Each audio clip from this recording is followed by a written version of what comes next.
tal? Vamos a empezar un poco con vascular, con ustedes. No es que haya terminado respiratorio, sencillamente respiratorio no termina nunca y vascular tampoco.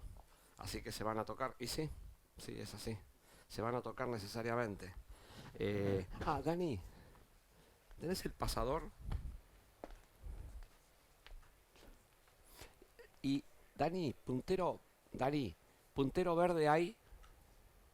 Daniel, puntero verde, para que se vea desde la cámara. Listo. Bueno, ¿han leído algo de los snapshots, esos que les puse en la página? ¿Sí?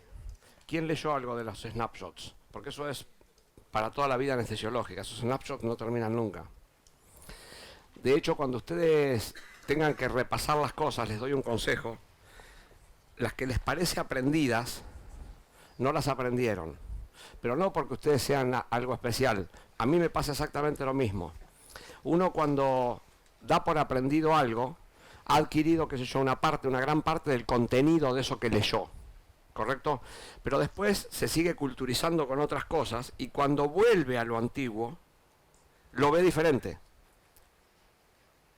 Con lo cual, no den por abandonado nunca las cosas que supuestamente hemos cursado, o que supuestamente leyeron, o que supuestamente ya entendieron. Porque van a ver que cuando ustedes se culturizan sobre otros temas, aquel tema antiguo que habían dejado como entendido, si lo leen de vuelta, están leyendo bajo el agua otro montón de cosas que no las habían visto la primera vez. Entonces, como consejo, de las cosas que vamos dejando por detrás, no las abandonen ni mentalmente, ni tampoco las abandonen como lectura probable para más adelante. Porque dice, eso ya lo vi, ese capítulo ya lo leí. Prueben de algún tema que les haya gustado, hagan ese ejercicio ustedes solos.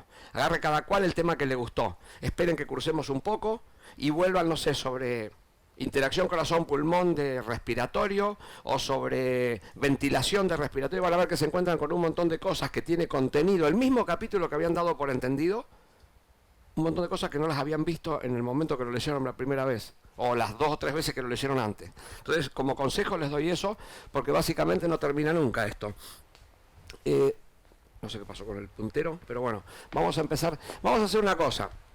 Con estos conceptos, esta charla la armé para esto, porque en realidad no la tenía.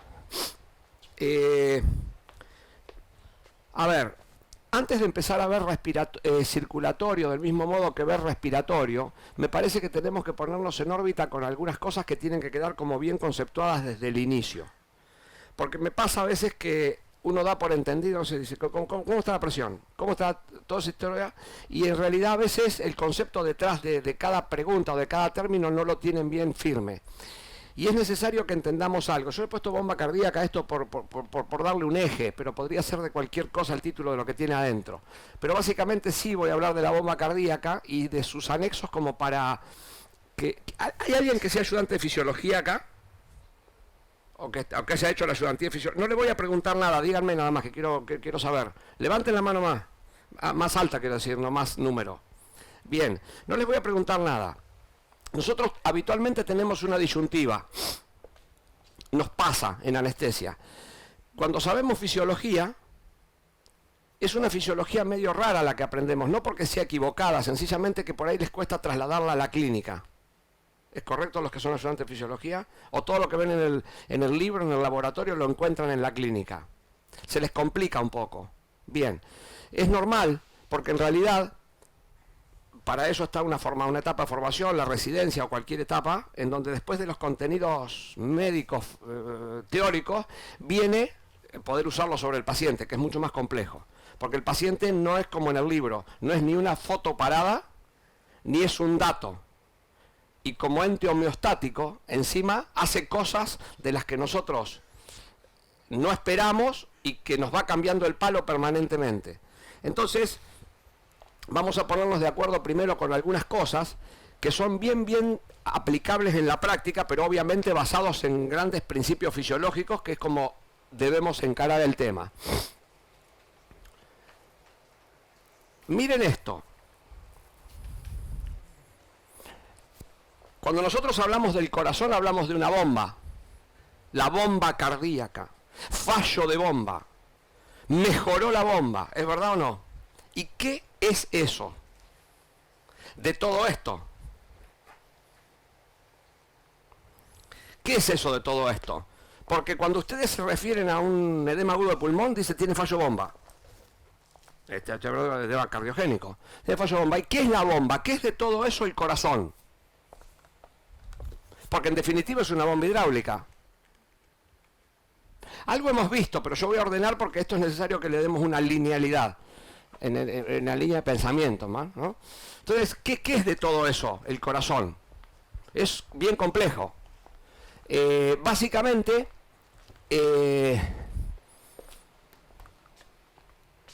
lo que necesita el corazón es esto.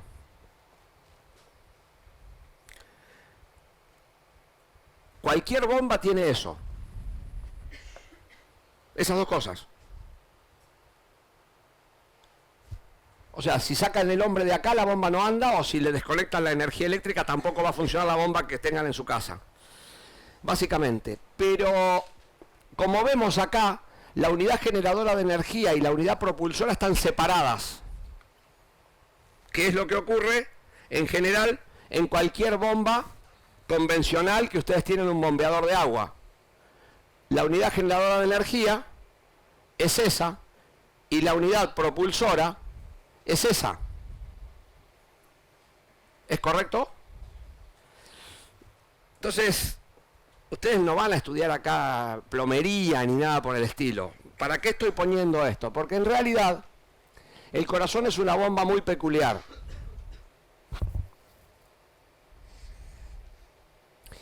Y tiene la unidad generadora de energía incluida en la misma, convive con el direccionamiento de flujos en la misma unidad. O sea que ya es bien rara. Porque yo no las puedo separar y cambiarle la unidad generadora de energía como podría ser con la otra, o la bomba porque se rompió una parte. Entonces, es muy rara desde ese punto de vista. Y desde el rendimiento termodinámico, que yo ya creo que se los he mencionado a ustedes, también es muy rara. El rendimiento termodinámico tiene que ver con la energía utilizada y el trabajo generado. La relación entre esas dos cosas ve si uno es inútil o no. De hecho, el otro día en el hospital, por usar estos términos, habían tomado una persona nueva, yo no sabía quién era, circulaba por ahí por quirófano, y la vi moverse de una manera rara y le pregunto a una de las más antiguas quién era esa persona. ¿Por qué? Me dice. Le digo, porque lo que veo que tiene es un equilibrio termodinámico. ¿Cómo es eso? Me dice. Y le digo, está gastando más energía del trabajo que hace, porque la veo moverse y no sé a qué se dedica. Y tenía un desequilibrio termodinámico. Básicamente es eso, que es cuando la energía que vos usás no genera un trabajo proporcional. Si usted tiene una fábrica y produce 100 en lo que fabrica y gasta 110, tiene un desequilibrio. Es lo mismo, más o menos. Entonces, conviven todas estas cosas. En la unidad generadora de energía, que es la mitocondria, con la bomba, se organizó y además se direccionan los flujos. Y con esta bomba vamos a trabajar nosotros todos los días. Y cuando usemos términos vamos a ir incorporándolos, porque otro problema que suelen tener a veces es que cuando no aprenden bien las cosas, no se expresan específicamente cuando quieren decir algo. Y como todo método de comunicación, cuando no es preciso, hay alguien que queda sin comprenderlo.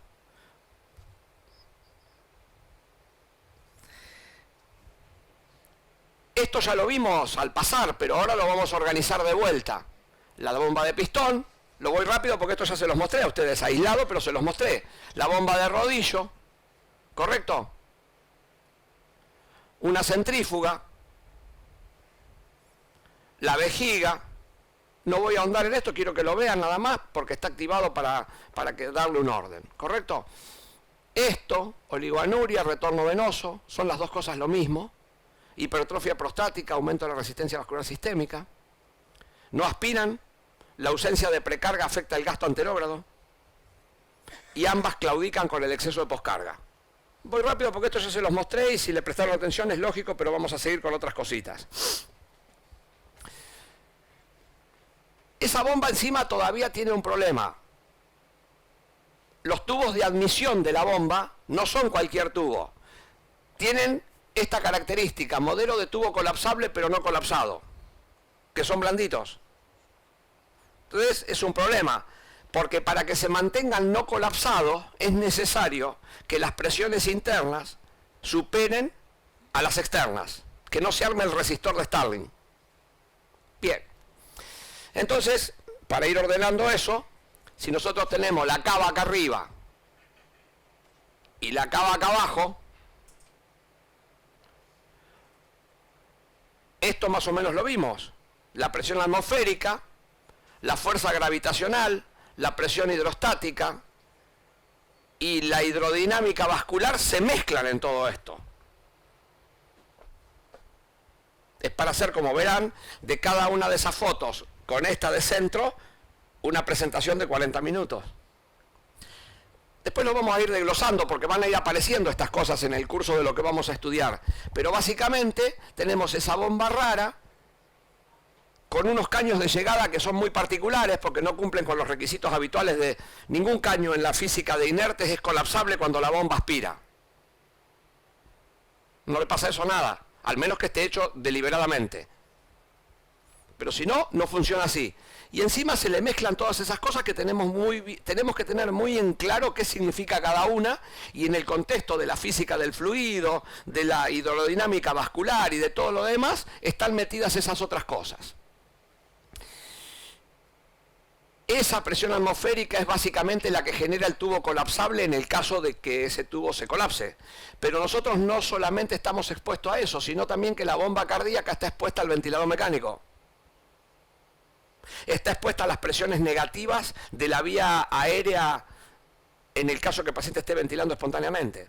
Entonces, todo ese interjuego a nosotros nos genera que la bomba esta particular se comporte de una manera diferente. Perdón, algo pasó ahí. ¿Cuál es la función de las aurículas? ¿Para qué están las aurículas en el corazón? Para llenar al ventrículo es una opción. Primero, que es correcta. Segundo, ¿para qué más están? ¿A quién se le ocurre otra cosa que no sea esa que dijo el compañero?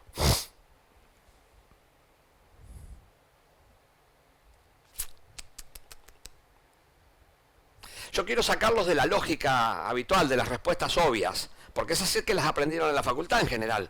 La aurícula es una cámara de complacencia para que la llegada continua del fluido pueda esperar sin levantar presión la llegada del próximo latido. Y es un concepto fisiológico muy diferente. Porque acá tenemos metidos dos cosas. Primero, que tiene que ser complaciente, y segundo, que le tiene que llegar un fluido para que después ese fluido esté preparado para el próximo latido. Pero también tiene un poquito de esto que genera energía durante la P auricular para propulsar un poquito cuando el ventrículo se ha puesto un poquito duro a partir del lleno rápido de la fase de diástole. Es necesario pegarle una patadita. Por eso es tan, ¿cómo les podría decir?, categórico lo que sucede cuando hay fibrilación auricular, porque cambia toda la dinámica esta. La aurícula en general no es complaciente tanto porque está, por eso se agranda en la FA, o porque está agrandada previa, porque se sigue agrandando después, porque en realidad no es tan complaciente, la sangre que le llega en general no se termina de vaciar, con lo cual no tiene capacidad para complacer en la próxima marea que le llega, y todo un ciclo vicioso que termina armando algo patológico. ¿Y cuánta energía? Entrega muy poca, pero es la suficiente para propulsar un fluido por una válvula amplia y en un ventrículo distensible. Con lo cual, ¿qué significa? Que si la válvula se estrecha o se estenosa y si el ventrículo no es distensible, esa aurícula va a estar en problemas. Bien.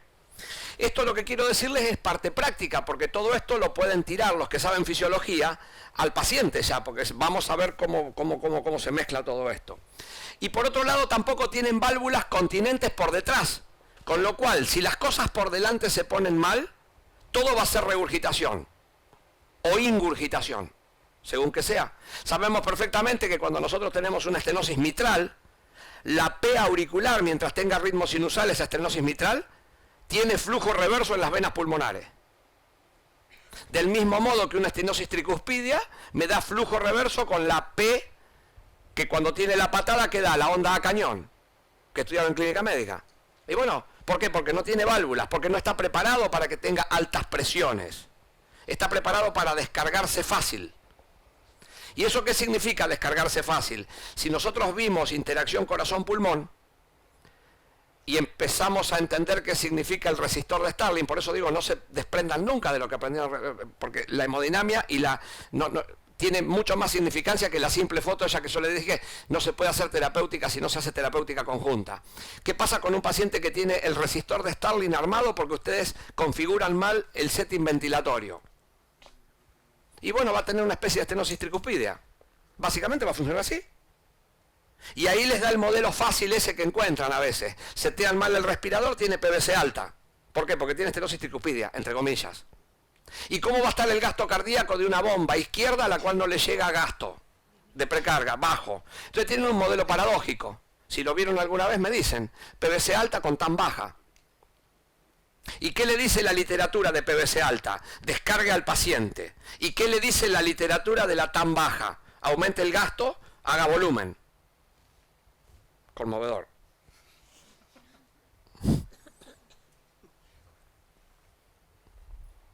Está todo mal eso, si uno interpreta el cuadro como dice la literatura. Por eso las cosas son en contexto. Bien, bien. Entonces, otra cosa. Esto yo no les voy a decir nada nuevo, la conocen todos esta curva, pero yo la he puesto por otra cosa. Sabemos perfectamente esto, que cuando estamos en ese rango, tenemos un paciente que responde a volumen. O por otro lado, que todo lo que le llega como precarga al ventrículo izquierdo es capaz de eyectarlo, de una u otra manera. ¿Sí? Y eso sería un delta de volumen sistólico con un corazón normal, entre rangos de precarga. Por otro lado, si tengo esta curva de abajo, el delta de volumen es más pequeño y sería un corazón insuficiente. Se aplanó y además está más baja. ¿Por qué puse esto? Porque en realidad ese sector precarga dependiente es precarga dependiente. Si nosotros tenemos una paciente que hemos hecho la inducción de una anestesia y se hipotensa posteriormente a la inducción de la anestesia y no hemos hecho una cosa muy grave, que sería como ya paradigmática, ¿ustedes por qué piensan que se hipotensó? ¿Porque perdió contractilidad o porque perdió precarga? Porque puede ser por cualquiera de las dos cosas. ¿Cuál es lo más frecuente que ustedes piensan que en su corta experiencia en la anestesia que puede ser la causa de la hipotensión post-inducción? Primero, levanten la mano quienes ven frecuentemente que se hipotensan los pacientes durante la inducción. Las cámaras no los están tomando. Por eso más. Bien, hay algunos que no ven eso, me alegra, pero son los menos, ustedes lo ven. Entonces, ¿cuál piensan que es la causa de la hipotensión posinducción anestésica? Deterioro de la contractilidad. ¿Cuántos, vamos a ir guiándolos con la respuesta, cuántos de ustedes ponen dopamina, dobutamina o adrenalina para solucionar la hipotensión posinducción? Entonces, por la inversa, podríamos deducir que no es falla de bomba. No ponen milrinona, no ponen levosimendan, no ponen nada de eso. Entonces, podríamos decir que el gran porcentaje por lo menos no es falla de bomba, porque si no lo tendrían que solucionar de esa manera. ¿Sí? Bien, ahora viene la otra. ¿Cuántos hacen volumen? Porque si esa puede ser otra terapéutica a la hora de tratar la hipotensión posinducción. ¿Cuántos hacen volumen? ¿Y cuántas veces les da resultado de los que hacen volumen para decir, bueno, ya está, me voy a tomar un cafecito, porque ahora, bien, me dicen que no? Entonces, contestando estas preguntas, básicamente, si yo tengo esa bomba no aspirante, que es precarga dependiente, y encima me hago el sabiondo, cuando digo, che, ¿en qué parte de la curva de Frank Starling estás? ¿En el sector precarga dependiente o en el sector que no depende de precarga. Entonces va a haber alguien que me conteste, porque también la tiene clara, dice, no, estoy en el precarga dependiente, así que todavía va a responder a volumen. Entonces, si yo uso toda esa terminología, ¿por qué no soy capaz de preocuparme por la precarga cuando tengo un paciente que es hipotensa, si sé que no es el problema la bomba? Por otro lado, allá el compañero me dice que él hace volumen y la precarga no soluciona aparentemente, porque si el libro que te dice, y mirá, si estás deficitario de volumen, hace precarga. Pero resulta que el libro no te dice que el paciente antes de vos estaba bien solo. Y el factor intercurrente es, yo soy su anestesiólogo, voy a romper con 100.000 años de evolución de la especie humana, en este instante. ¿Por qué? Porque a mí me pusieron en este hospital para eso. Porque el tipo estaba bárbaro hasta antes de nosotros, ¿es verdad o no? Entonces, ¿qué pasa con eso? Estos dos tipos, en esos años, dijeron lo siguiente: la energía mecánica liberada en el paso de reposo al estado de activo es función de la longitud de la fibra. Si yo les tomo un examen, todos ustedes me contestan bien esto que dice la diapositiva. Y sin embargo, cuando lo tienen que aplicar al paciente, ustedes se sacan 9 o 10 en esto. Es más, me animo a decir que nadie se va a sacar menos de 7. Si yo pregunto esto en un múltiple choice, porque te pregunto, ¿dónde está la precarga? ¿Dónde está te dibujo la curva de estado y te dice, ponga una cruz donde está el sector de precarga dependiente. Te dibujo solo el azul. Y todo la ponen en el lugar adecuado a la curva. Y por otro lado les digo, ¿qué es esto? Y mirá, claro, porque hay un experimento con una pata de rana que cuando yo le pongo un pedacito de pesa en el coso se contrae mejor, si le pongo mucha pesa no se contrae, y si no le pongo nada se contrae tampoco peor. ¡Qué lindo! ¿Y cómo se soluciona y cómo se lleva eso al paciente? Todos se hubieran sacado, se están riendo, porque todos se hubieran sacado buena nota en un múltiple choice. ¿Es verdad lo que estoy diciendo o no? Sin embargo, los pacientes no son múltiple choice y se les complican. Entonces, ¿cómo es posible esa disyuntiva entre gente que se sacaría muy buenas notas en el múltiple choice y que no puede llevar a la práctica para algo que lo prepararon durante la facultad, que fue hacer terapéutica sobre un paciente? Yo quiero ponerlos en órbita con eso. No es una crítica lo que estoy diciendo. Háganse esa pregunta. Háganse esa pregunta. Entonces, ¿por qué? Justamente, bueno, para eso estamos nosotros, para tutorarlos en esta parte, porque lo que tienen que aprender es eso.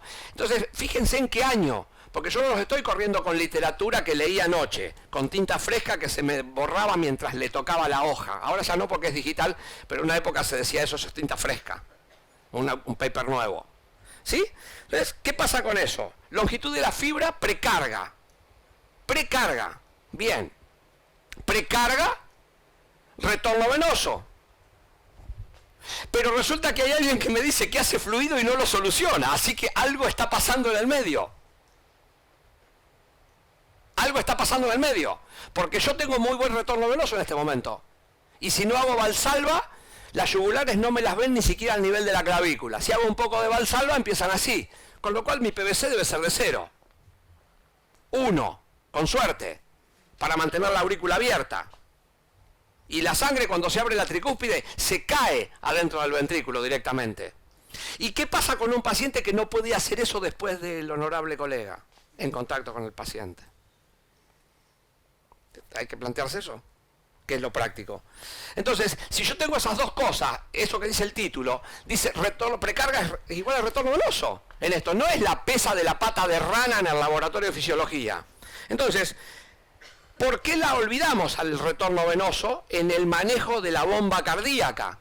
Especialmente cuando tenemos deterioro y que encima ese deterioro no depende de la bomba. Bien.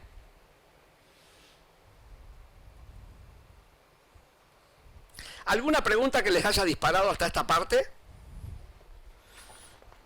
Porque voy a pasar a otra cosa. ¿Cómo les parece que pueden solucionar este problema? Hay algunos que me dijeron que no se hipotensan tanto los pacientes en sus inducciones. ¿Me pueden describir qué hacen? Sé por dónde está el sector allá.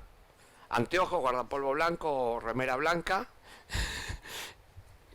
acá. ¿Qué hacen de particular? Porque tienen diferencia, evidentemente, con con el resto que ustedes, que no levantaron la mano cuando pregunté si se potenciaban los pacientes. Perdón. ¿Qué hacen de diferente? ¿O qué hacen en sus días de anestesia para pensar para que los pacientes no se hipotensen tanto como manifestaron la mayoría? Evitar la vasodilatación parece ser una buena cosa, porque si la bomba sigue bien, parece ser bueno eso. Ahora les voy a mostrar otras cosas yo después de otra presentación, porque si no esta se hacía muy infinita y yo quiero focalizarla acá. Entonces vamos a ver después eso. Es la táctica básicamente, porque depende de cómo está distribuido la volemia en nuestro organismo y cómo se redistribuye la volemia después de hacer la anestesia. Básicamente va por ahí el camino. Ahora después vamos a ver una cosa mejor. Pero el camino es ese. Chicos, presten atención. ¿Alguna pregunta por allá ustedes? Bien. Entonces,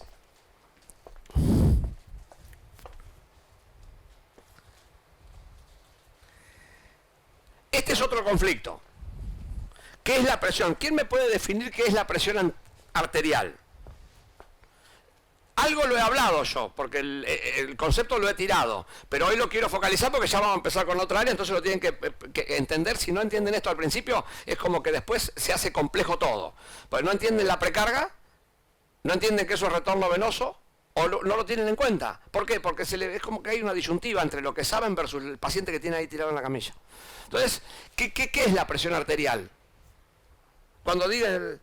¿Qué presión tiene el paciente? Porque es un término que si hay uno de los términos que se usa, ¿qué saturación tiene y qué presión tiene? Eso es, si vos tenés que representar, ¿cuál es el término más usado en quirófano, en anestesia? ¿Qué presión tiene y qué saturación tiene? Son dos cosas que parece ser importantes, ¿o no? ¿Qué es la presión arterial? ¿Ustedes ya hace cuántos meses que están en la residencia? ¿Cuánto? Pero pónganse de acuerdo, ¿cuándo empezaron ustedes? No, ¿desde cuándo están? Estamos en 4 meses. Bien. Entonces, a ver, probablemente, en algún momento, aunque sea para ir al baño, vuestro médico de planta o vuestro residente superior les dice, cuidame el paciente que vuelvo en 5 minutos, fíjate que no le baje la presión y que no se desconecte a la máquina, que sé yo, 4 o 5 cosas así como elementales para la sobrevivencia del señor quirúrgico. Entonces, de repente va a haber algunas veces que cuando regrese la otra persona dice, está todo bien, pero va a haber otras que dice, miércoles corté clavos porque pasaron cosas. Entonces, esas cosas que pasaron puede haber sido, en general es la presión más que la de saturación. Y si hay desaturación, en general bajó la presión primero. O sea, parece ser conocido esto que digo, porque hay muchas cabezas que dicen que sí. Entonces, vamos a ordenarlo. Vamos a ordenar esto. Mitocondria con ATP. ¿Qué es eso? Energía. ¿De dónde se saca la energía esa? ¿De dónde? Fuerte, que no escucho, no entiendo en serio. Ciclo de Krebs. ¿Y qué usó el ciclo de Krebs? Glucosa. ¿De dónde la comiste la glucosa? De algún alimento que también, está perfecto, no estoy preguntando en broma esto, que también usó la energía de otro lado. O sea, venimos comiendo cosas que son energía transformada en distintas, mejor dicho, asimilada en distintas formas y luego retransformada por este organismo que hace cosas, porque la necesita. Entonces, si nosotros, sigan esta secuencia, una vez que tenemos la energía, el calcio y los filamentos de actina y miosina, vuelven a reutilizar esa energía, porque dice, bueno, fabricame un poco de energía que yo voy a ver después qué hago. Seguimos usando energía. La precarga, ¿qué es? La precarga famosa que hagamos, energía. Porque en realidad es una sangre residual que tiene un gradiente de energía entre lo que quedó de la parte arterial, más algunos otros componentes, y retransforma en energía de distensión la fibra de ese ventrículo como la pata de rana, O sea que estamos hablando siempre del mismo elemento, energía, en distintas formas. La contracción miocárdica, ¿qué es? Y bueno, es la conjunción de todo eso que la puede usar. Por eso es tan importante si el corazón se queda sin oxígeno, porque no tiene para procesar energía. Y al no tener para procesar energía, pierde los mecanismos transmembrana, y al perder los mecanismos transmembrana, ¿qué tiene? Hipoxia. Y si tiene hipoxia, ¿qué pasa? Se infarta. Y si no, disfunciona. Si tiene hipoxia leve. Bien. ¿La eyección qué es? La conjunción de todas estas energías que va a ser explosiva a través de la válvula. Seguimos hablando de energía. Pero fíjense que lo que decía arriba. ¿Qué es la presión? Todavía no dije. ¿Qué es la presión? Todavía no dije. ¿De dónde se saca esa energía? Bueno, mirá, el origen de la energía, por lo que se sabe, es el sol a partir de la fotosíntesis y de unas pocas cosas más. Porque nosotros podemos comer los vegetales, los animales y la cadena alimentaria, ¿de dónde viene? Sin este no anda, que parece ser el proveedor universal de energía, para que nosotros después usemos eso. Con lo cual, si yo quiero llegar a la eyección ventricular, tengo que arrancar más o menos desde acá. Vos decís, este pibe se fumó, pero es verdad.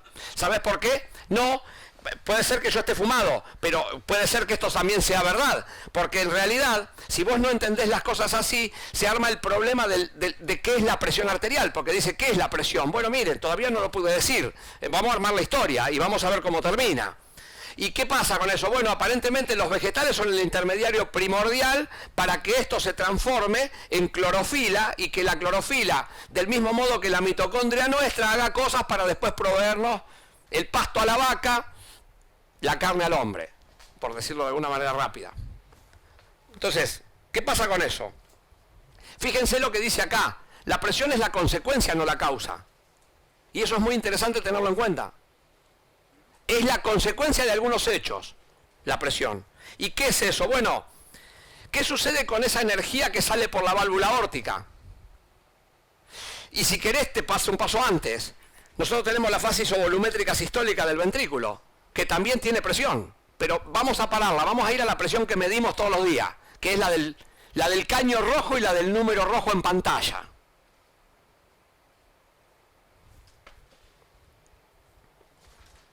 Sin querer, con lo que vengo diciendo, se armó un combo. Ese pequeño combo tiene tres cosas: una bomba, un fluido y un continente.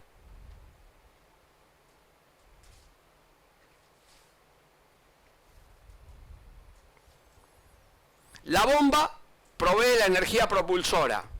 El fluido de estático pasa a dinámico y se transforma en flujo.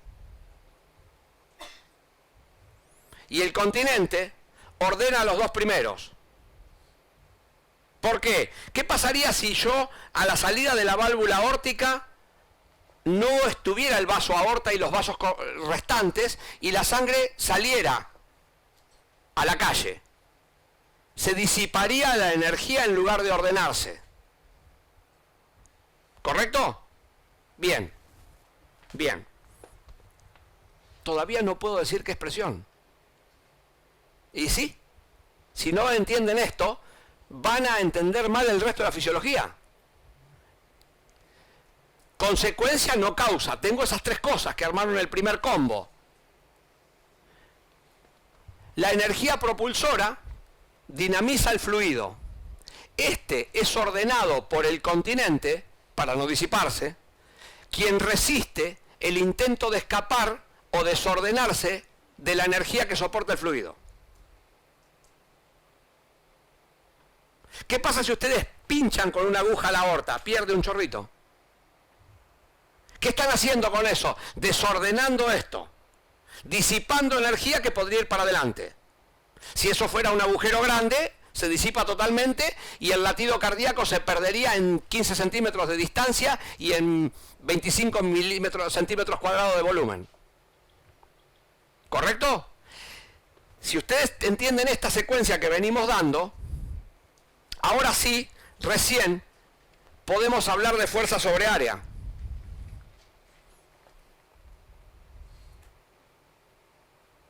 Entonces acá tengo otro problema. Cuando yo mido hipotensión, ¿qué mido? Y la pérdida de la fuerza sobre área. ¿Y a quién me tengo que remitir para que eso haya ocurrido? A tres cosas. La bomba, que puede no generar energía. El caño, que se puede haber desordenado y no ordenar demasiado, que es lo menos frecuente. O la cantidad de fluido que circula por el caño. ¿Por qué? Porque si por el caño hay poco fluido, el transmisor de esa energía es el fluido, y la energía que tendría que transmitir hacia distal se disipa en la disrelación caño-contenido. Igual que si la válvula aórtica estuviera abierta a la salida del ventrículo. Entonces, cuando ustedes tienen hipotensión arterial, lo que tienen que pensar, volviendo un poco atrás, y voy a volver porque es necesario, repasar esto,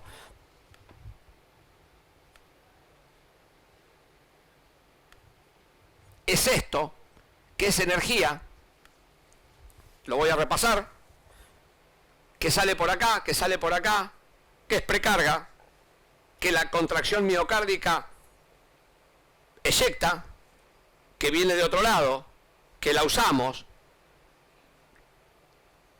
que una vez que está ahí, tengo ese combo. Y algo de este combo se tuvo que alterar cuando yo tengo hipotensión arterial. ¿Por qué? Porque el combo este no es capaz de generarme la fuerza sobre área que yo pretendo en el número del monitor.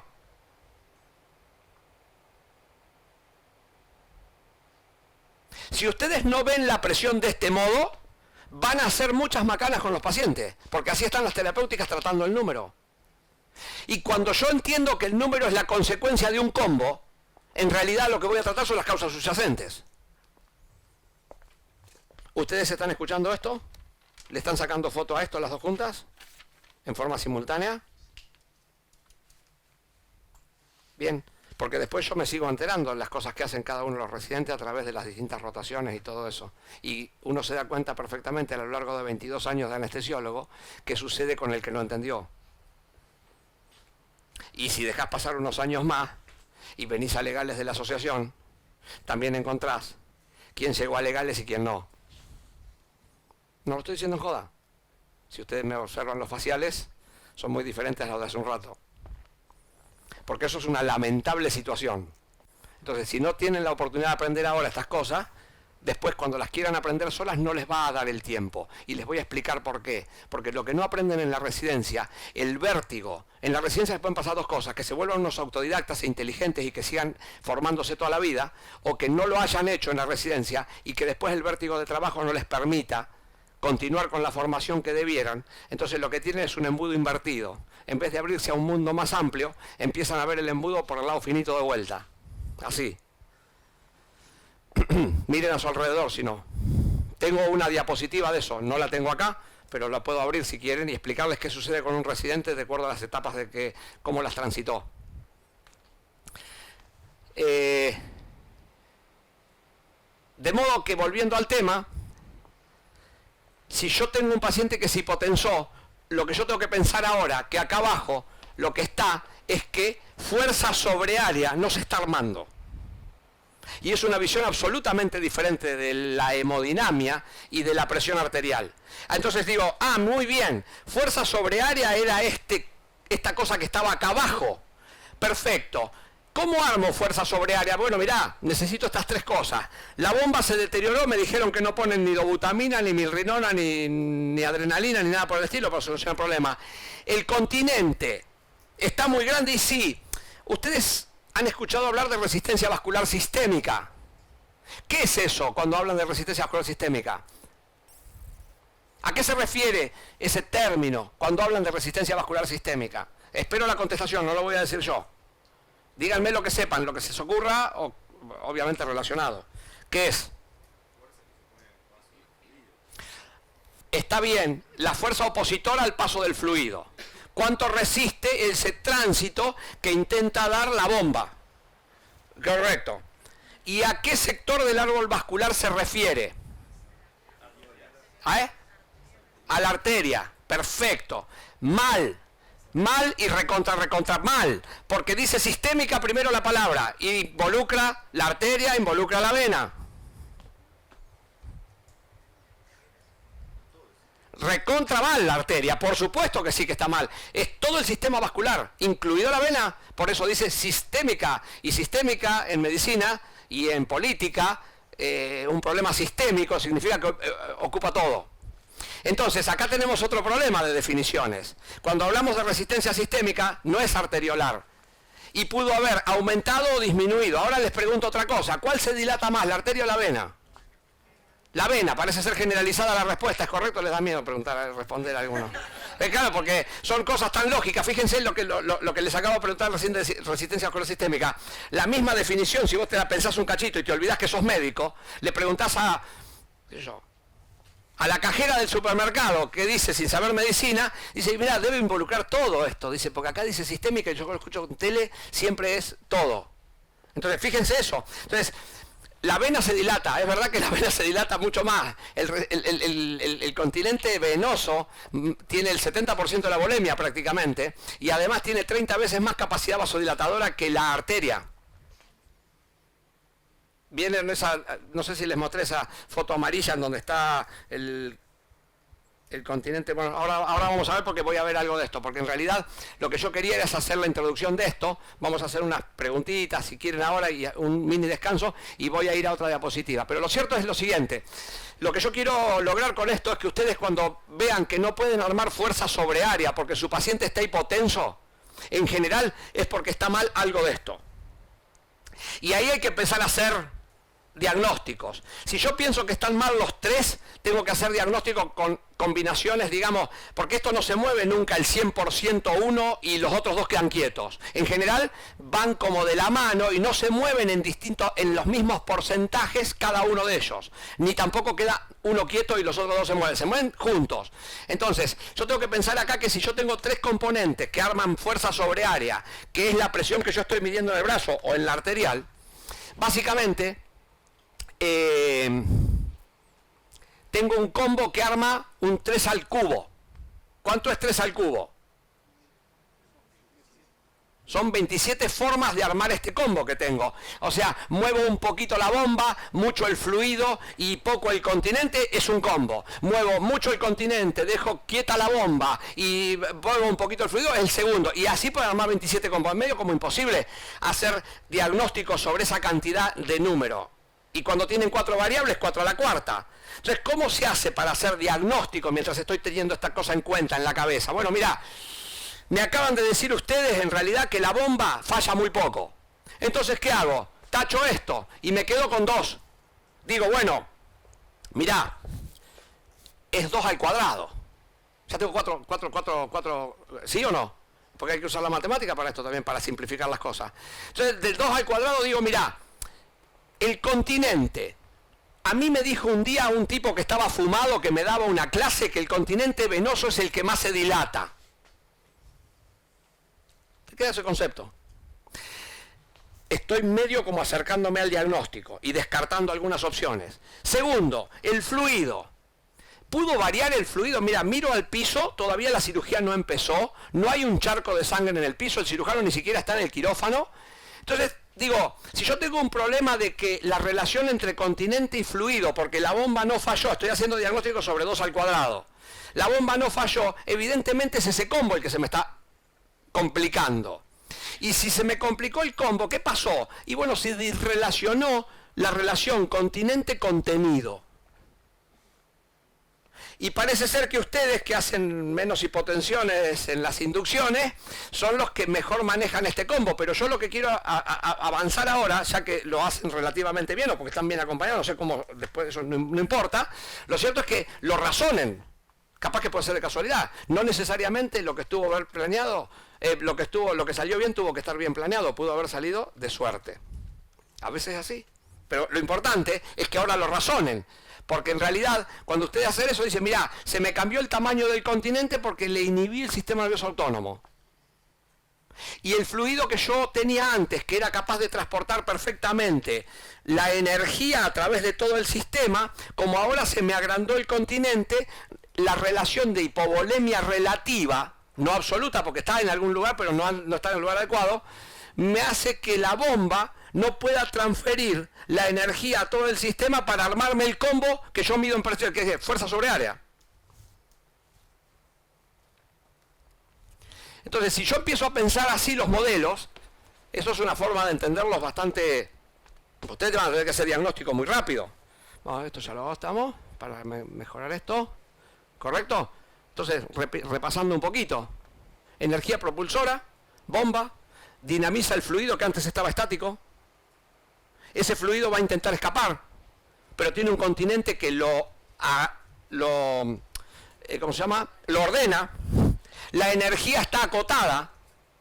¿Qué hago yo con acotar la energía? Y cuando voy a la cancha, en general lo que hago es esto, para que salga para adelante. Estoy acotando la energía que está disipada. Si yo quiero gritarle al jugador, trato de que sea el tubo lo más largo. Si pudiera llegar hasta la misma oreja del jugador, sería mejor.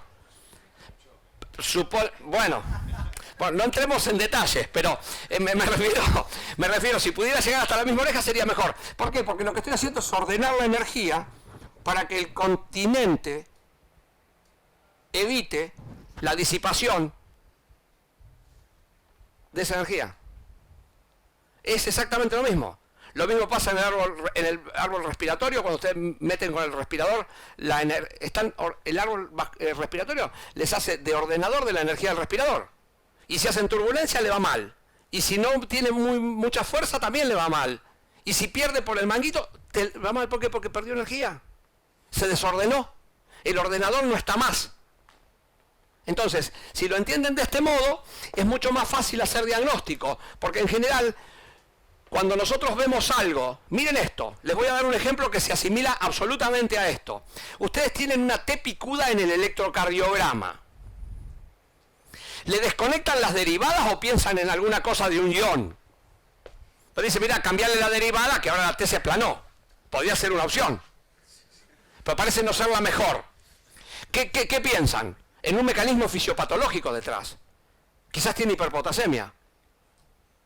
¿Y qué hacen? Sacan una muestra y van a la causa subyacente. Entonces, si ustedes no van a la causa subyacente, que es bomba, fluido y continente, cuando ven hipotensión arterial, están tratando la hiperpotasemia desconectando el electro. Es exactamente lo mismo. Exactamente lo mismo.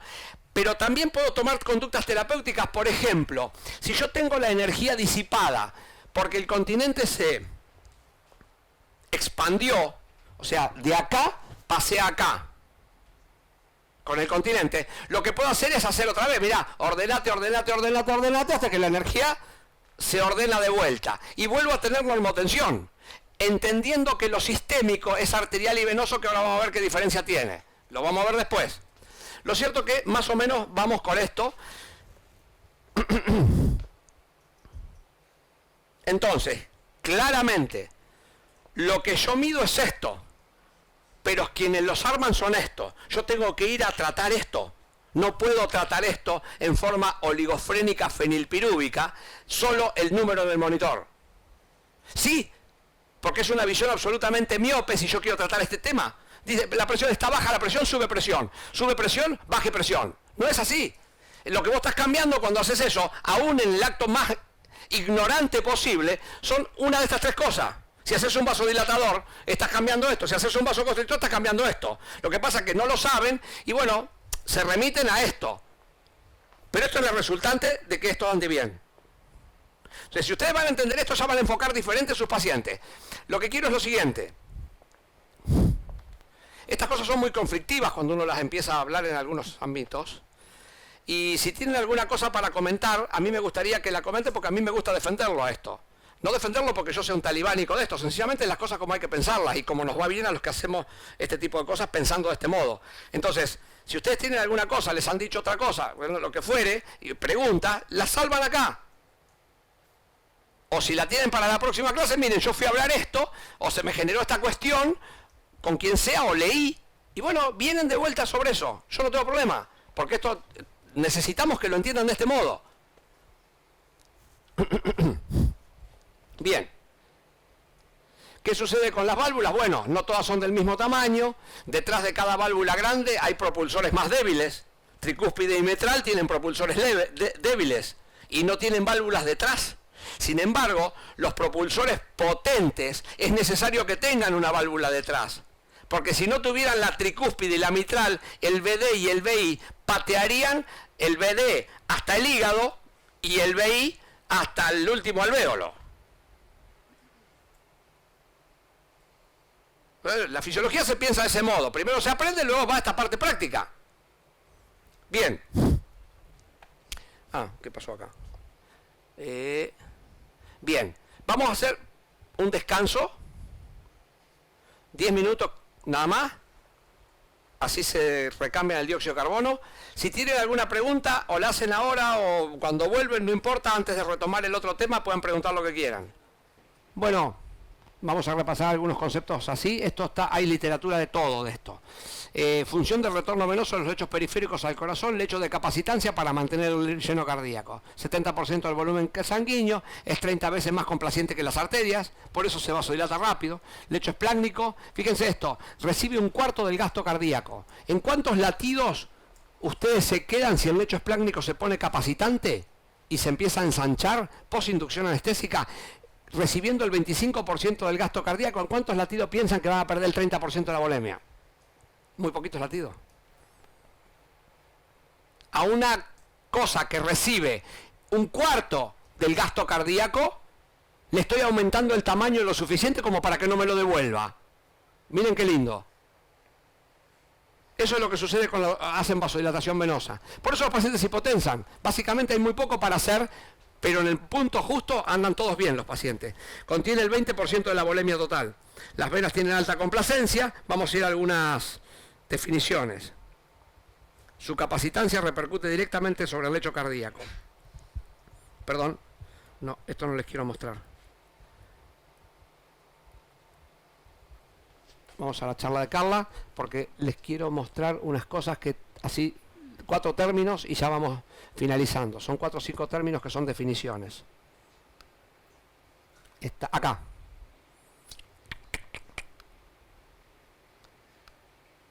Bien.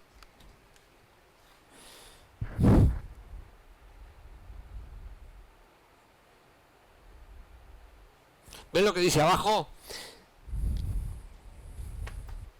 Yo les voy a preguntar una cosa de la PVC. Después esto lo vamos a ir desarrollando en vascular.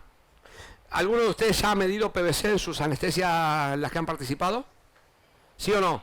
Levanten la mano. ¿Quién? Bien, perfecto. Yo les voy a hacer una pregunta, porque dice, este tarado dijo esto, que la PVC es inútil, excepto en los extremos. Y sí, pero les voy a decir una cosa, vamos a hacer de cuenta que yo no dije esta frase. Les pregunto, ¿qué valor tiene un número de presión, que es lo que estoy midiendo en la PVC, si yo no conozco ni el tamaño del continente, ni el volumen que contiene?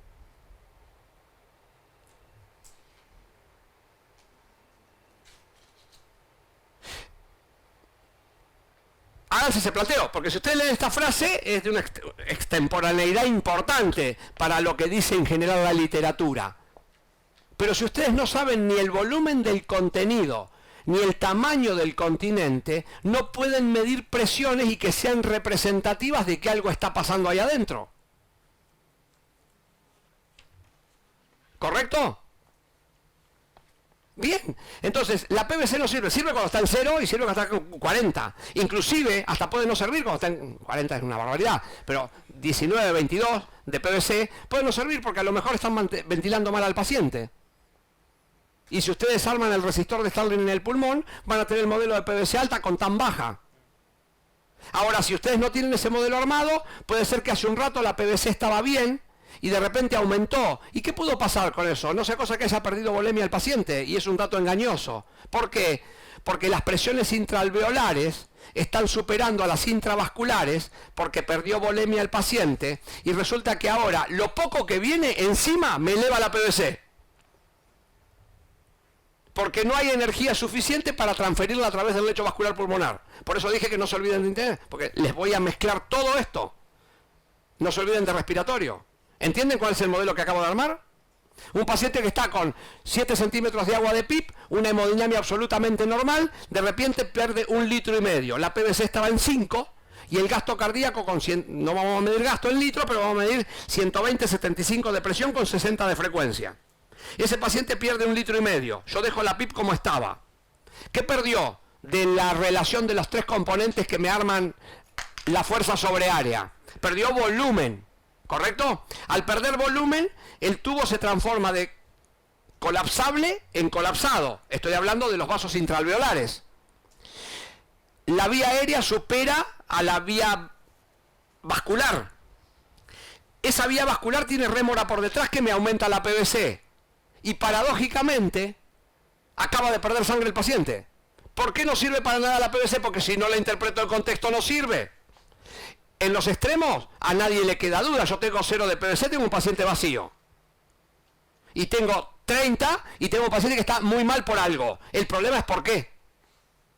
De hecho, el vacío, ¿está vacío porque perdió sangre o está vacío porque lo vasodilaté? Y en lugar de hacerle volumen desde afuera, a lo mejor tengo que usar un concepto que se llama revolemización interna, que es echarle mano al lecho venoso.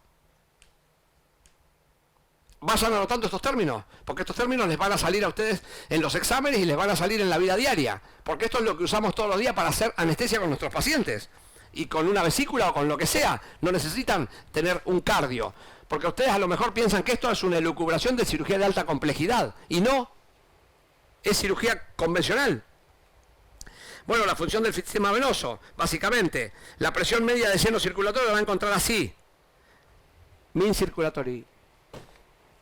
¿Sí? MCFP. La van a encontrar en la literatura, sí, porque en general no hay literatura hay muy poca literatura en español de esto. Esto está todo en inglés. Modelo venoso bicompartimental dinámico, que es lo que le acabo de mostrar de Sheldon Master.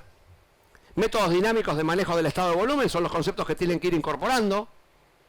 Y bueno, para ir terminando, esta cosa que es lo que se tienen que quedar con el concepto. Capacidad venosa. Capacidad venosa, en realidad, no es lo mismo que la capacidad de un frasco de vidrio, una botella. La capacidad de la botella tiene 1 litro, pero acá hay un problema. La botella no tiene una pared que sufre las consecuencias del contenido, y la vena sí. Diferencia fundamental. Entonces acá es el contenido, volumen contenido en una vena a una presión de distensión específica. Por eso no sirve la PVC. Porque ¿qué presión de distensión está teniendo ese continente que no conozco qué volumen tiene, ni tampoco conozco la cantidad de contenido que me genera la presión que veo? O sea que cuando ustedes guían fluidoterapia por PVC, lo están haciendo casi siempre mal. Casi siempre mal lo están haciendo. Casi siempre mal. Por no aventurarme a decirme más. Por otro lado, tengo otra definición, que es la capacitancia. Es la habilidad de almacenar energía potencial. Y esto yo supongo siempre el ejemplo del globo. Si ustedes agarran un globito de cumpleaños, ¿sí?, y lo inflan un poquito, le sueltan de golpe la boquita y el globo hace puff y cae acá nomás. Si lo inflo mucho, casi al punto de reventar, saben perfectamente que el jet que va a generar la salida de aire lo lleva al globo lejos. Pero con la vena tenemos un problema. Si yo no motorizo la energía potencial y la transformo en cinética a partir del receptor alfa, nunca se retrae como lo hace el globo. Por eso tenemos que diferenciar muy bien qué significa la física de inertes versus la biofísica del ente biológico. Si yo no lo motorizo a través del receptor alfa, la energía potencial va a siempre ser potencialmente grande. Le meto volumen, se agranda. Le meto volumen, se agranda. Ustedes piensan que esto va a ser posible con un bloqueo peridural. O con una Raki. Y en una embarazada. Dejémoslo joder. ¿Correcto? Bien. Fíjense estos términos, ¿no? Capacidad venosa, capacitancia. Entonces, cuando nosotros hablamos de aumentó la capacitancia, y bueno, no es lo mismo que aumentó la capacidad. Van de la mano, porque la capacidad en un aumento de capacitancia van aumentando las dos, pero no son lo mismo desde el punto de vista semántico. Y es muy interesante tenerlo en cuenta. Luego, la compliance es un cambio de volumen de sangre asociado a un cambio en la presión de distensión. O sea, es delta de volumen sobre delta de presión. Y se mide en mililitros por milímetro de mercurio. Y esto es un concepto que está armado por esto.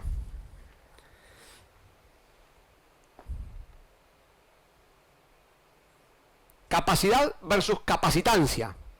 Un vaso pequeño con mayor distensibilidad y menor capacidad de almacenamiento. Y el otro es un vaso grande con mayor capacidad de almacenar, pero con menor capacidad de distensión. Este juego de palabras, si ustedes no lo entienden, después cuando les decimos que hay que hacer revolemización interna de una manera cual, no la van a comprender, porque no saben qué están moviendo. Ahora dice, usted ve la capacidad y la capacitancia. Mirá, yo esos términos los tengo, los sé, los puedo expresar, los puedo explicar, puedo darle la vuelta de un lado y de otro, pero no los veo. Entonces me dice, ¿para qué sirve lo que nos está enseñando?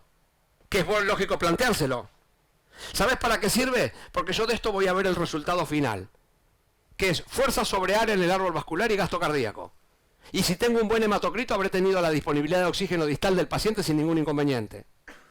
Nada más ni nada menos que para eso.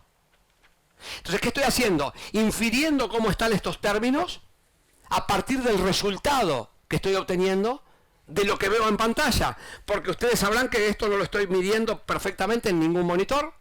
Estoy midiendo de que esto está bien, sé cómo funciona, lo estoy teniendo en mi cabeza, sé echarle mano con fármacos y veo el resultado final de cómo me está haciendo. Y también tengo formas de darme cuenta cuando me estoy excediendo en estos datos, en estos préstamos, para poder no excederme en lo que me va a prestar el paciente y no hacerle mal. Porque de acá tengo dos cosas.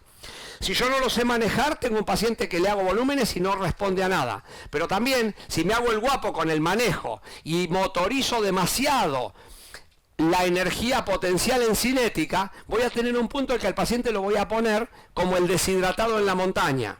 Y voy a tener insuficiencias renales, voy a tener elevación del lactato, el paciente no va a orinar y va a volver a tener presiones bajas, pero por otra cosa, porque ahora no tiene volumen. No tiene ni para prestarme, ni tampoco lo tiene en el lecho de resistencia. Y ahí estoy en el otro extremo del problema, que es que estoy teniendo un paciente deshidratado y vasoconstricto. Y eso tampoco es bueno. Entonces me dice, ¿cómo encuentro el punto medio? Lo tenemos, pero vamos primero por parte. Porque esa es la idea, mantener el gasto cardíaco. Perfecto. Arterias baja capacitancia. Las arterias tienen volumen poco y baja distensibilidad. Y las venas 24 a 30 veces más capacitancia y 8 veces más distensibilidad. Fíjense este dato. Entonces, cuando ustedes tocan un paciente al cual le están aboliendo el sistema nervioso simpático, necesariamente están actuando sobre esta parte de abajo. ¿Por qué? Porque la otra está en el cuadrito amarillo acá, vertical. Mueve 300 mililitros y no mueve mucho más. Bien. Y la resistencia venosa es otro dato que ustedes tienen que tener en cuenta, porque apretan lo siguiente, o tengan en cuenta esto. Si ustedes aumentan la resistencia venosa, al aumentar la resistencia, la energía que tenía que quedar para alimentar las cavas en el Fontan-Kreuzer, la cirugía que mostré al principio, el cabo pulmonar, no va a poder ejercer porque el lecho venoso constricto me está comiendo la energía que necesitaría para retornar venoso. Entonces, cuando yo les estoy diciendo que motorizar en exceso la energía potencial para transformarla en cinética en el lecho venoso es malo de verdad. Cuando uno lo hace mal. Es bien malo. ¿Y cómo es el punto medio? Como en todo, hay que encontrarlo y se puede hacer. Para eso tenemos monitores y forma de interpretarlo. Si no, estamos en el horno. Y esto es milímetros de mercurio por segundo por mililitro que transita. Fíjense la diferencia, no solo en las definiciones, sino también en las unidades en las que se expresa. Y quienes conforman un dato y el otro. La de arriba es una, por decirlo así, una pobretona relación entre el volumen y el continente.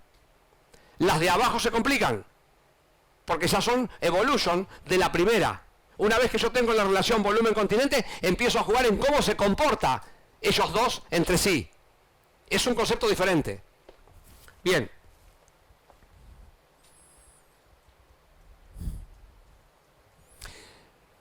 Reforzando un poquito esto, la capacidad venosa y la compliance.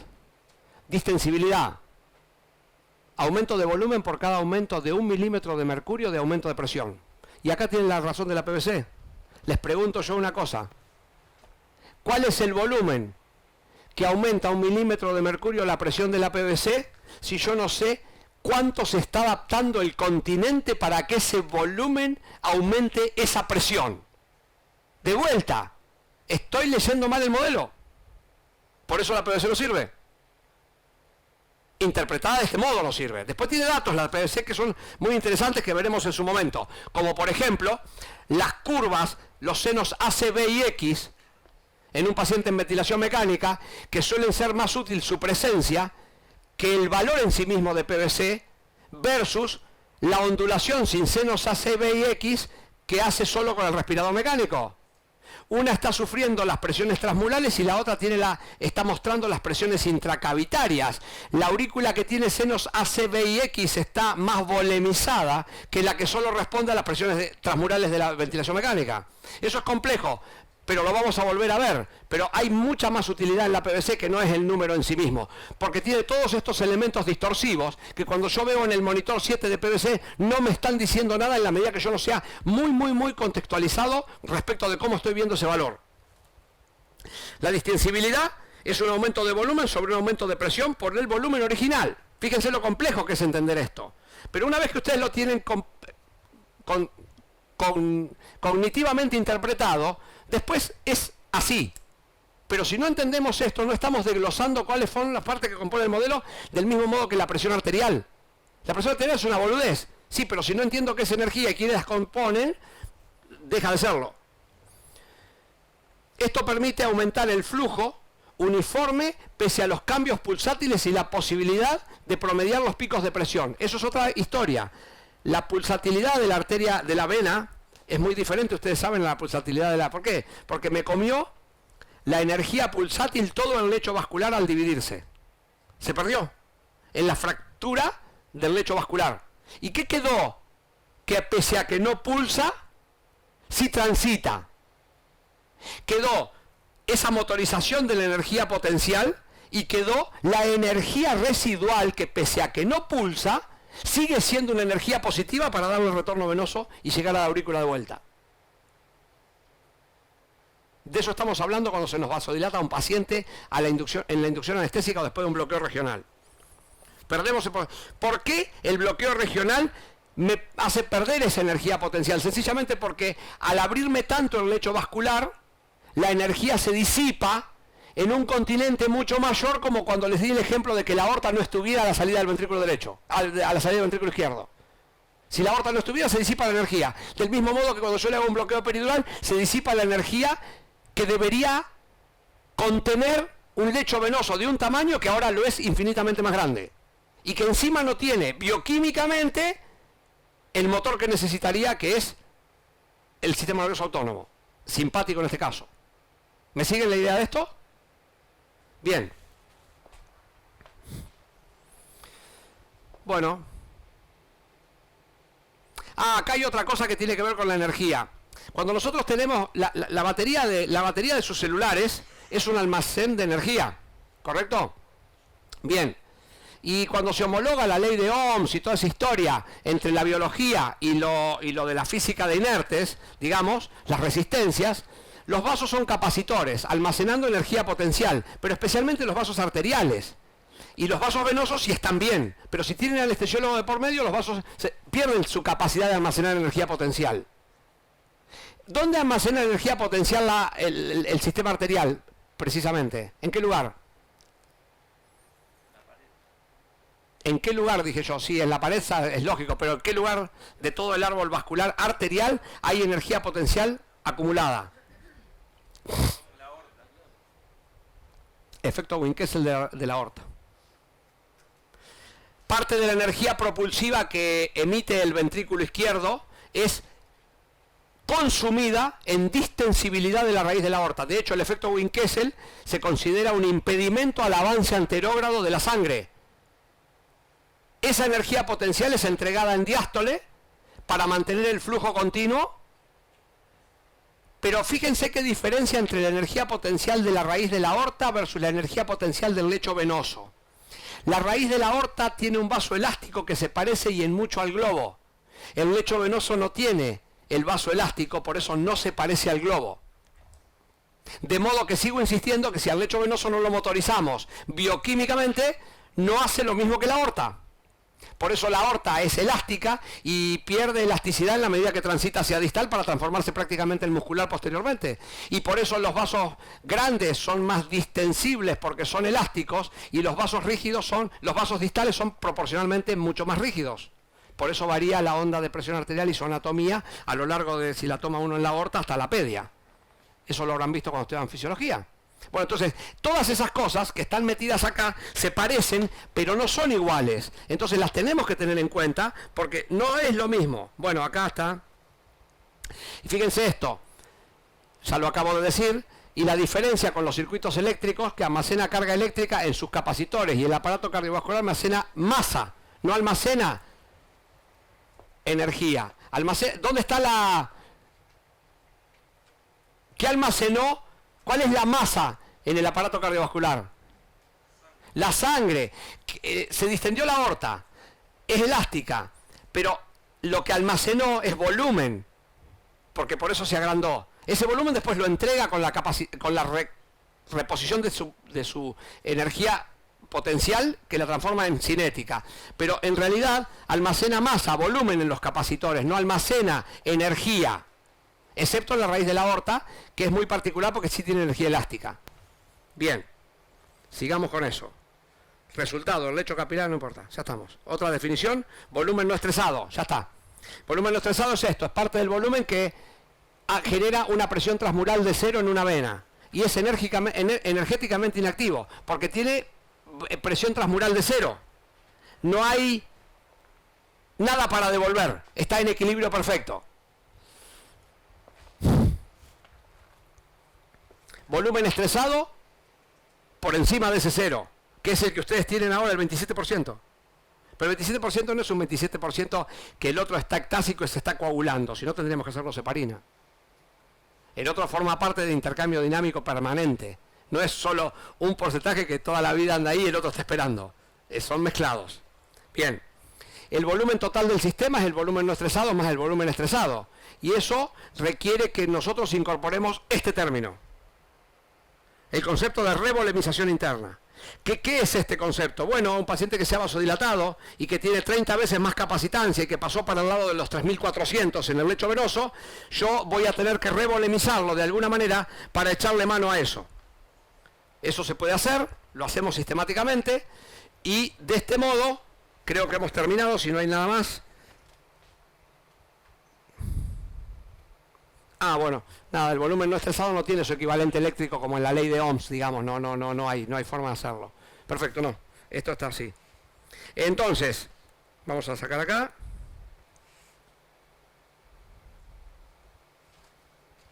Esto.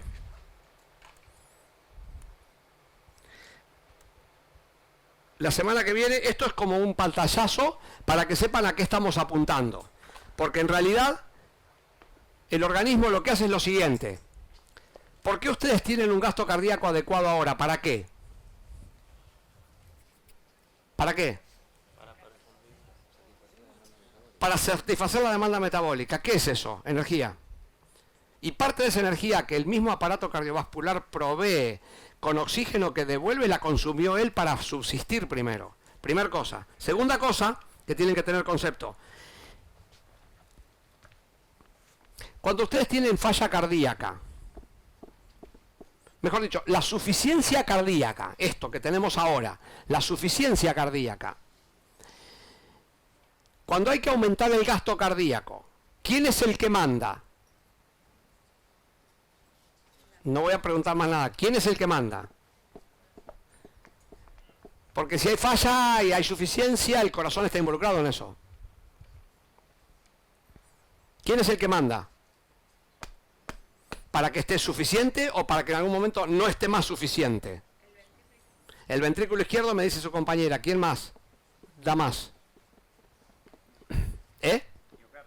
Miocardio, está bien, ventrículo izquierdo, es la equivalencia, es lo mismo. ¿Qué?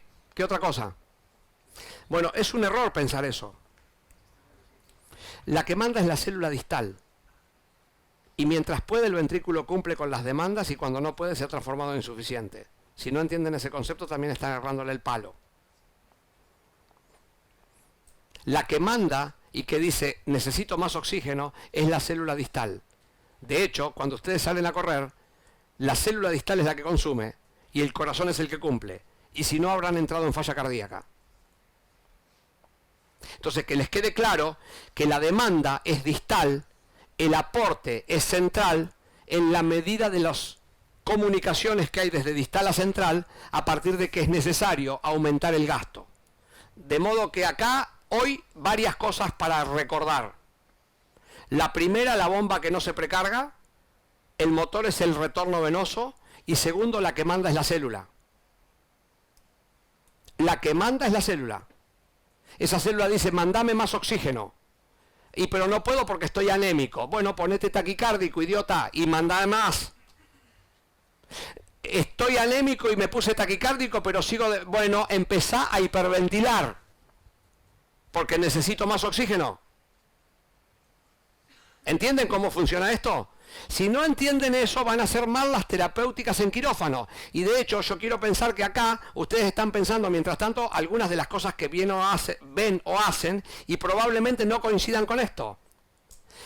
Sin embargo, ¿quién tiene razón? Yo no voy a decir que tengo razón. Lo que yo estoy tratando de describir es cómo funciona la máquina. Y si la máquina funciona así, no lo decidí yo. Lo describieron los que lo descubrieron. Así que, lamentablemente, yo no sé quién tiene razón. Pero si vos no te rendís a la máquina en algún momento se queda sin oxígeno. Y si se queda sin oxígeno, le haces pagar las consecuencias. Entonces, por eso yo no quiero, yo tengo razón en esto. Mirá, yo no tengo razón, yo te tiro la idea. Fíjate cómo funciona y fíjate cómo lo solucionás. Y si no lo podés solucionar es algo que no estás entendiendo cómo funciona y estás yendo por otro camino. Yo quiero dejarles eso, porque si yo les diera una receta, ustedes van a decir, no, no es así. ¿Por qué? Y, pero no sé, la verdad que no sé cómo...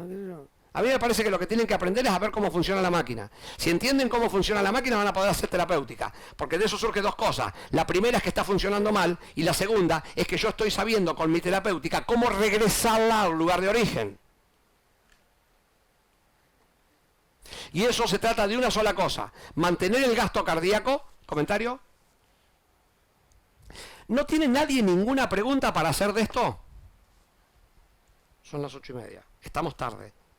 Pero me parece que es un tema bastante disruptivo, especialmente en la manera de presentarlo.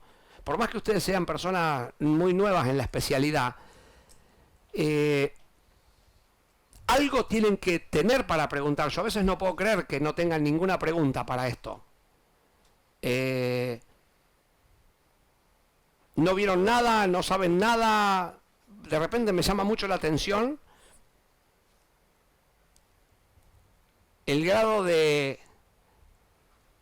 Es como que yo le estoy dando clase a gente que hace ingeniería. No hay nada, boludo. Vi esto, se murió uno, vivió otro, se despertó en el medio de la cirugía, me orinó mientras... ¿Qué sé yo? Algo. ¿No pasó nada en los quirófanos de ustedes? ¿Qué? Fuerte, fuerte, yo la repito después para los chicos del interior.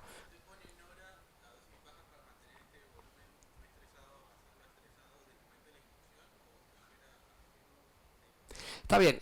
Es una pregunta que no cabe acá, pero te voy a hacer un comentario. No. Te voy a hacer un comentario porque no quiero avanzar sobre cosas que van a confundir, porque en realidad la terapéutica, él me pregunta qué hago yo para mantener este volumen no estresado. Lo repito a los chicos del interior. Me pregunta qué hago yo para mantener el volumen no estresado. O sea, tiene lugar la pregunta, pero no quiero avanzar demasiado porque ahora te explico por qué. Te voy a contestar. Para mantener este volumen y que no se deteriore el paciente. Entonces yo te voy a hacer una respuesta medio amplia. La respuesta amplia implica lo siguiente. Y vamos a los casos extremos. Porque los casos, yo digo siempre que el parto lo puede atender un policía en el patrullero, como ocurre de verdad. Pero un parto complicado solo lo atienden un buen anestesiólogo y un buen obstetra. ¿Es correcto eso? Bien. Entonces, para llegar a ese punto, vos tenés que conocer un montón de cosas para diferenciarte del patrullero. No es porque esté mal, sencillamente vos sos el profesional entendido y el del patrullero lo hace porque tiene una instrucción básica y por sentido común muchas veces. Perfecto. Si yo sé que voy a hacer algo que va a deteriorar al paciente, ni siquiera quiero referirme a pacientes normales, quiero referirme a pacientes paradigmáticos. Pacientes paradigmáticos son los que te ponen los puntos sobre las íes y la pistola en la cabeza cuando vos los tenés que hacer. Porque en los pacientes que son grises, casi todo el mundo tiene razón. En la medida que no pasen más de 2 horas de anestesia. Porque la razón se empieza a perder en la medida que la anestesia se prolonga. Quiero aclarar eso también. Por eso hay muchas cirugías que hay gente que opina determinadas cosas que me gustaría que duren más para empezar a ver cuál es el resultado de la opinión. Entonces, siendo los casos paradigmáticos, yo te podría dar 2 o 3 casos. Uno es el Fontan, uno es un Falot operado, adulto, con años de evolución, que además se enferman de otras cosas porque están vivos y tienen las mismas enfermedades asociadas que los pacientes que no tienen esa patología. Te pongo una embarazada con cardiopatía congénita, te pongo una estenosis aórtica para cirugía no cardíaca, estenosis moderada severa para cirugía de urgencia, que vos no podés hacerle la válvula antes de operar, no sé, la obstrucción intestinal por un vólvulo, lo tenés que hacer, y quizás te lo quieran hacer laparoscópico. Una cirugía de estenosis aórtica asociada a enfermedad coronaria para 3 vasos y hacer una cirugía cardíaca. Entonces, lo que yo planteo es lo siguiente, porque los casos grises, de vuelta, los podemos discutir, que no son tan discutibles, pero los podemos discutir, y hasta te podrían salir bien si duran poco. El problema es cuando te enfrentás a esos casos. ¿Qué haces? Porque en realidad, si vos no haces eje en la patología de origen, que es la que te va a mantener vivo al paciente. De hecho, vos fíjate qué paradoja, que muchos piensan en flujo placentario sin pensar en gasto cardíaco materno. ¿De dónde carajo sale el flujo que alimenta la placenta? Bueno, vos fíjate cómo se saltean pasos. Entonces, esos casos son paradigmáticos y yo te digo una simple pregunta, que no se responde a una pregunta con otra pregunta, pero te digo, ¿cómo podemos hacer esos casos sin que se compliquen y sin que entren en problemas? Pues, básicamente, manteniendo principios muy básicos, aunque te parezca mentira. Vos no podés pensar en gasto cardíaco en un estenótico aórtico o en una cardiopatía congénita si no tenés retorno venoso. No podés pensar en tránsito pulmonar en un Fontan Kreuser, si vos con una anastomosis cabopulmonar no dejaste energía residual para poder transitar el lecho pulmonar. No podés pensar en transitar el lecho pulmonar si esa energía no existe, pero si además no manejás bien el ventilador mecánico. Entonces, no podés pensar, fíjate vos una cosa, remítanse a clínica médica de 3er y 4.º año. Todas las estenosis aórticas son ventrículos hipertróficos, ¿correcto? Y todos los libros te dicen sistemática y así con letreros luminosos, tenga cuidado con la precarga de los ventrículos izquierdos hipertróficos en las estenosis aórticas porque le hacen edema agudo de pulmón. ¿Es correcto o no? ¿En algún libro viste qué pasa con la desprecarga del estenótico aórtico? Y se te muere. Porque se te queda sin presión diastólica y es isquemia miocárdica. Y nadie te remarca con el mismo color y tamaño de letra que la desprecarga de un estenótico aórtico es tan perniciosa como el exceso de precarga. De hecho, un edema agudo de pulmón en un estenótico aórtico lo vas a poder paliar. Y una desprecarga se te muere de una TB en 5 minutos. Fíjate qué paradoja.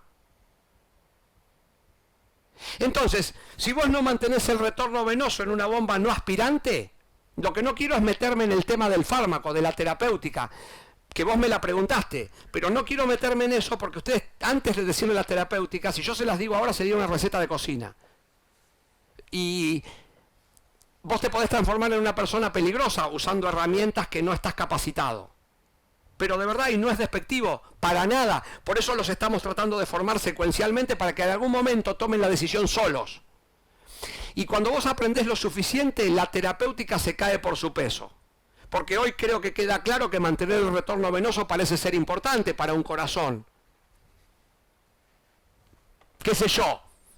No sé, me parece. Entonces, quiero transitar primero ese camino. Entonces, la respuesta es sí lo hago.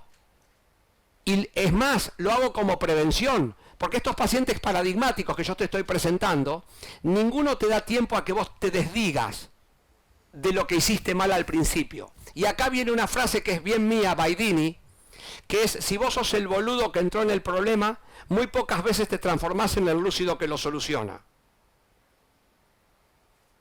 Y eso es así. Eso es bien mío, eso no lo leí en ningún libro. En general, si vos entraste en un problema en esos pacientes paradigmáticos, que no se entra en problemas porque no le podés cerrar ni una sola vez, en general es porque no te diste cuenta y no tenías la cultura necesaria para encararlo. Y muy pocas veces cuando te das cuenta que estás en el problema, tenés las herramientas para salir del bache. Por eso vuelvo a repetir la frase: si sos el boludo que se metió en el problema, muy pocas veces te transformás en el lúcido que lo soluciona. Y de esa viene otra segunda, que es: ¿a quién vas a llamar para que te ayude?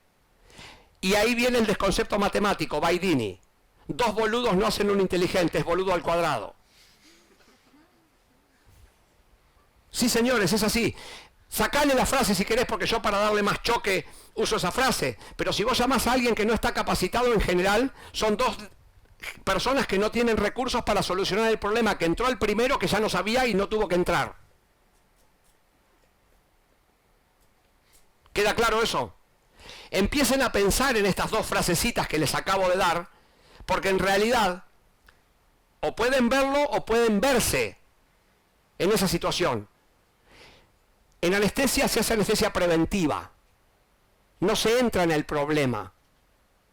Quien detecta una TB en una estenosis aórtica, hace 2 días que tendría que haber hecho terapéutica. Quien detecta estercístoles ventriculares en un estenótico aórtico por hipotensión o un ST, hace 2 días que tendría que haber entrado en razón de que eso era así. ¿Y cómo se entra antes? Solo conociendo, para prevenir el problema. Del mismo modo que vos te pones el cinturón cuando te sentás en el asiento y no cuando ves el palo en el que vas a chocar. Anestesia se piensa así. Si vos le pifiás, son minutos. Y viene la otra frase de la doctora Tinkoff, que creo que era de Fluid Academy, pero no sé si es de ella, por eso la quiero mencionar acá. En anestesia, si se pierde tiempo, también se pierde exceso de bases. Y pagás caro el costo. Muy caro lo pagás. Siempre. Siempre lo pagás caro. Si se pierde tiempo, se pierde exceso de base. No sé si era de ella, yo se la escuché a Carla, pero no sé si la sacó de algún otro lado. Pero esas 3 frases empiecen a tenerlas como, yo no te digo de cabecera, pero empiezan a tenerlas en mente. Porque cuando ustedes ven un problema, una bradicardia que le faltan 4 pantallas al monitor de repente por una sistolia transitoria, es porque algo se les pasó de largo. Y empiecen a ver las pequeñas cosas que les suceden. Pero para ver pequeñas cosas, uno primero tiene que saberlas. Entonces, la respuesta: sí lo hago para prevenir, sistemáticamente. Sistemáticamente lo hago. De hecho, mi bomba del fármaco en cuestión está siempre preparada. Siempre preparada. No importa, no quiero entrar en la terapéutica porque me parece que ustedes tienen que consolidar. La terapéutica un día, si ustedes entienden bien esto, te digo, hacelo con eso. Y ya vas a saber cómo hacerlo porque vas a saber qué mirar. ¿Entienden que se empieza de este modo? Bueno, si no hay más preguntas, que creo que ahora sí no las va a haber, nos vamos.